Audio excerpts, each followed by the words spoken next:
शिवसेना शिंदे गटाचे आमदार नरेंद्र भोंडेकर यांनी दहशतवादी हल्ल्याचा तीव्र निषेध करत म्हटलंय, देशावर हल्ला झाला असून कितीही निषेध केला तरी तो कमीच आहे। भीतीचं वातावरण निर्माण झालंय। त्यांनी सांगितलंय की सरकार गंभीरतेने चौकशी करत आहे आणि आरोपी लवकरच पकडले जातील। भाजप प्रवेशाबाबत ते म्हणाले, मनोज साकुरे आमचे शहराध्यक्ष नाहीत, त्यांना उमेदवारी देणार नव्हतो याची आम्ही तयारी केली होती। तसेच भंडारा गोंदिया स्वबळावर लढण्याचा निर्णय त्यांनी स्पष्ट केलाय। हा देशावरती हल्ला आहे आणि ह्या हल्ल्याचा कितीही निषेध केला तर कमीच आहे। आपल्या एक भीतीचं वातावरण आपल्या निर्माण झालेलं आहे आणि नक्कीच ह्या संपूर्ण प्रकरणावरती केंद्र सरकार गंभीरतेनं चौकशी करतायत।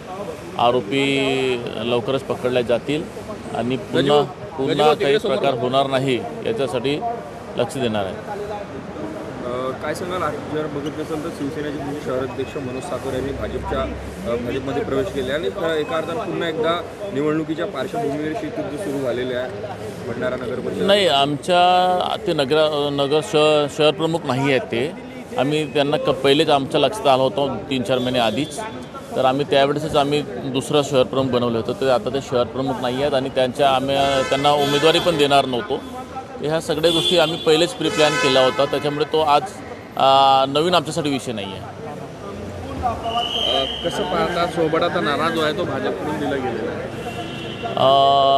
हो, आम्हाला तो अंदाज होता की ते स्वबळावर करतील म्हणून आम्ही पण आमची तयारी स्वबळावर केलेली आहे आणि भंडारा गोंदियामध्ये आम्ही पण सगळ्या स्वबळावरची तयारी करतोय। लोकवाहिनी न्यूज करिता ब्युरो रिपोर्ट नागपूर।